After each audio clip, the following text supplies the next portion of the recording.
Hi guys, कैसे हैं आप सब। आज हम आपके बीच में प्रश्नों के स्वभाव के उत्तर के संबंध में चर्चा करेंगे। बहुत सारे परीक्षाओं में हम आप भाग लेते रहते हैं। परीक्षाओं के जो प्रश्न पत्र होते हैं उसमें विभिन्न स्वभाव वाले प्रश्न रखे जाते हैं। जब तक हम प्रश्नों के स्वभाव नहीं जानेंगे तब तक हमारा उत्तर देना सही नहीं माना जाएगा। हमें प्रश्नों के स्वभाव को देखते हुए उसके उत्तर को देना चाहिए। अब इसी क्रम में पहला है व्याख्यात्मक प्रश्नोत्तर, यानी किसी भी प्रकार के जो प्रश्न पूछे जाते हैं अगर उसमें कहा गया है व्याख्या कीजिए, तो अब यहाँ पर आते हैं, हम देखते हैं कि व्याख्या कैसे करनी चाहिए। हमने गुल्ली देखा है, बचपन में जो गुल्ली डंडा खेलते हैं अलग अलग जगहों पर अलग अलग नामों से उसको बुलाया जाता है। तो सो यहाँ पे गुल्ली डंडा वाला जो गुल्ली वाला मॉडल है इसको हम समझ लेते हैं तो बेहतर तरीके से हम इसके अर्थ जान पाएंगे। गुल्ली का जो पहला ये नुकीला भाग होता है, ये शुरुआत करते हैं प्रश्न के उत्तर देने की, जहां पर भूमिका रखते हैं हम।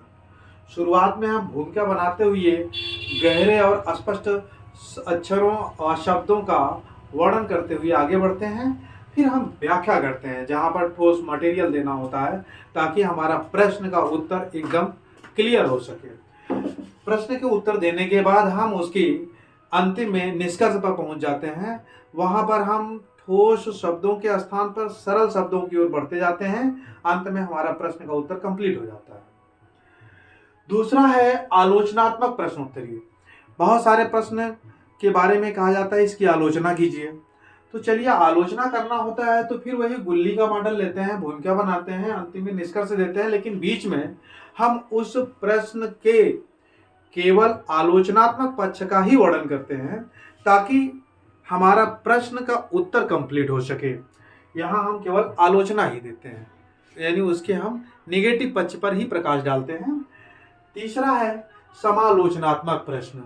समालोचनात्मक प्रश्न का मतलब ही होता है, यानी आलोचना भी करिए लेकिन उसके थोड़ा सा पक्ष को भी, विपक्ष के बारे में पक्ष को भी हम उजागर करते हुए आगे बढ़ेंगे। तो यहाँ हम भूमिका बनाते हैं, अंतिम में निष्कर्ष देते हैं, लेकिन बीच में जो ठोस मटेरियल रखते हैं पक्ष विपक्ष की हम आलोचना करते हुए आगे बढ़ते हैं।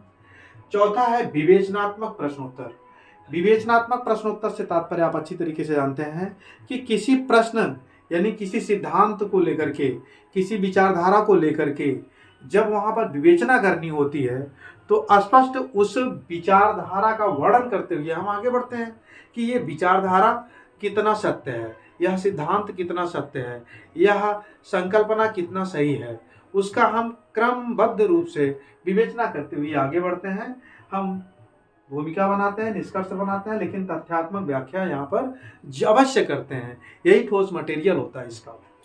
अगला है विवरणात्मक प्रश्नोत्तरी, यानी किसी भी प्रश्न का अगर पूछा गया है कि इसका विवरण दीजिए या कीजिए, तो ठीक वही यहाँ भी हम गुल्ली डंडा का मॉडल लेते हैं, भूमिका बनाते हैं, अंत में निष्कर्ष भी देते हैं, लेकिन बीच में हम विवरण देते हैं, सूचीबद्ध क्रमबद्ध रूप से उसका विवरण करते हुए प्रश्न का उत्तर कंप्लीट करते हैं। इस प्रकार से यदि हम प्रश्न का उत्तर लिखते हैं तो जाहिर सी बात है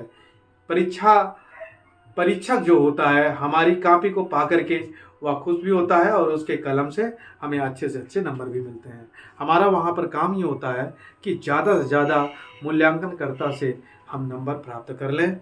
ये यदि हम तरीके को अपनाते हैं तो जाहिर सी बात है, चाहे वो सर्टिफिकेट वाले एग्जाम्स हों, चाहे वो कैरियर वाले एग्जाम्स हों, उसमें हम अवश्य सफल होंगे। इन्हीं शुभकामनाओं के साथ धन्यवाद। इस पे अगर कुछ कमियां हों तो कमेंट जरूर करिएगा, अच्छाइयाँ हों तब भी कमेंट करिएगा ताकि हम सुधार करके अगला वीडियो बनाएं तो आपको अच्छे से प्राप्त हो। धन्यवाद।